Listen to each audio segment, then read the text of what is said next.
Bismillahirrahmanirrahim. Assalamualaikum warahmatullahi wabarakatuh. Innal hamdalillah nahmaduhu wa nasta'inuhu wa nastaghfiruh wa na'udzu billahi min sururi anfusina wa sayyiati a'malina may yahdihillahu fala mudhillalah wa may yudhlil fala hadiyalah. Asyhadu an la ilaha illallah wahdahu la syarikalah wa asyhadu anna Muhammadan abduhu wa rasuluhu la nabiyya ba'dah. Kepada yang saya hormati pemirsa sekalian, segala puji semoga kita tetap limpahkan kehadirat Allah Subhanahu wa Ta'ala yang telah melimpahkan kita rahmat dan nikmatnya, sehingga sampai dengan detik ini, sampai dengan pekan kedua Ramadan ini, kita dapat menjalankan ibadah puasa dengan baik, dengan sempurna, dan dalam keadaan sehat walafiat.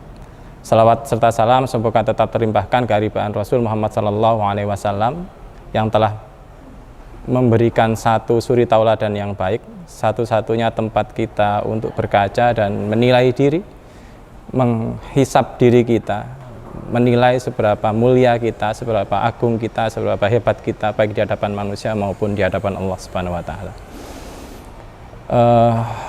Pemirsa sekalian, beberapa waktu yang lalu kita di beberapa pemberitaan kita disajikan oleh suatu data yang menarik sekaligus memprihatinkan untuk kita bangsa Indonesia, di mana Transparansi Internasional mengungkapkan satu data bahwa Indonesia hari ini menempati peringkat 110 sebagai negara yang bermasalah dengan korupsi.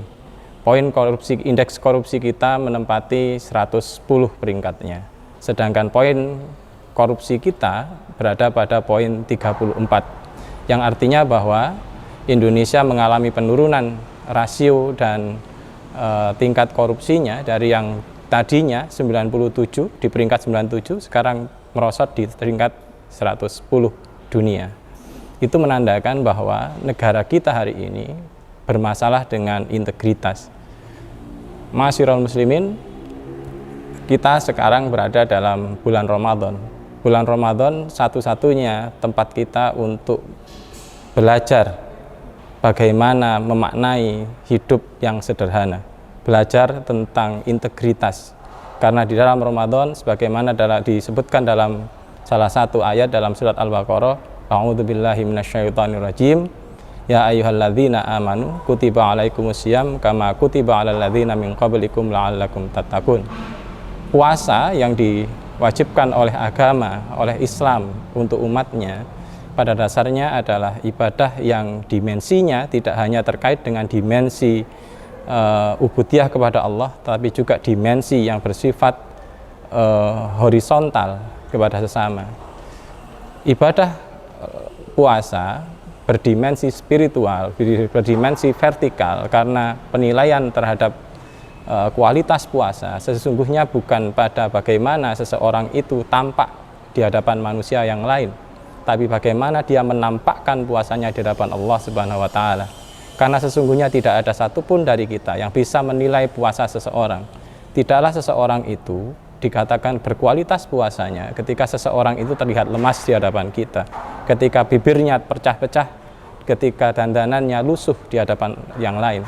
Tetapi bagaimana seseorang itu mulia di hadapan Allah karena kualitas ibadahnya, mulia di hadapan Allah karena keikhlasannya, mulia di hadapan Allah karena niatannya hanya untuk mencari cinta Allah Subhanahu wa Ta'ala.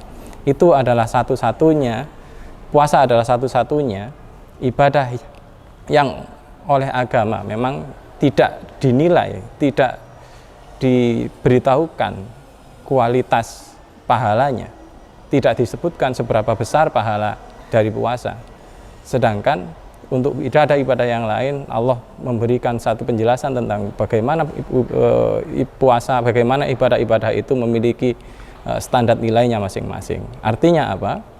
Penilaian itu hanya ada pada sisi Allah Subhanahu wa Ta'ala. Puasa dengan itu mengajarkan kita tentang integritas. Puasa mengajarkan kita tentang keikhlasan. Poin pentingnya kenapa saya sajikan tentang data Transparansi Internasional kaitannya dengan penurunan indeks korupsi kita di tengah Ramadan ini adalah untuk kita bermuhasabah sebagai bangsa yang sebagian besar umatnya adalah umat Islam, yang setiap tahunnya saya yakin banyak dari kita yang menjalankan ibadah puasa, sesungguhnya puasa haruslah dimaknai sebagai peningkatan integritas kemanusiaan kita. Integritas kemanusiaan berbanding lurus dengan tidak adanya korupsi dalam kehidupan berbangsa bernegara. Rendahnya tingkat korupsi dalam kehidupan berbangsa dan bernegara. Kenapa?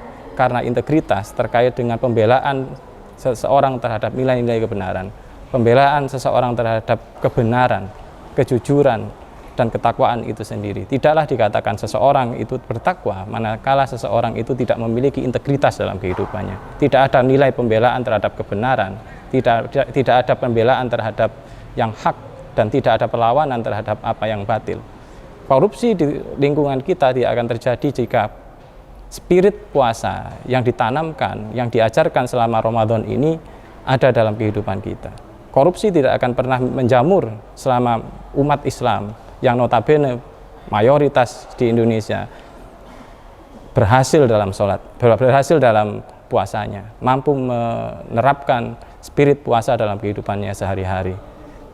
Semoga ke depan kita bisa memaknai puasa dengan cara yang lebih benar, menjadikan diri kita lebih berintegritas, karena satu-satunya harapan kita untuk menjadi lebih baik sebagai bangsa maupun sebagai pribadi adalah menjadi pribadi yang berintegritas. Demikian, semoga bermanfaat. Billahi fi sabil haq wastabil khairat. Assalamualaikum warahmatullahi wabarakatuh.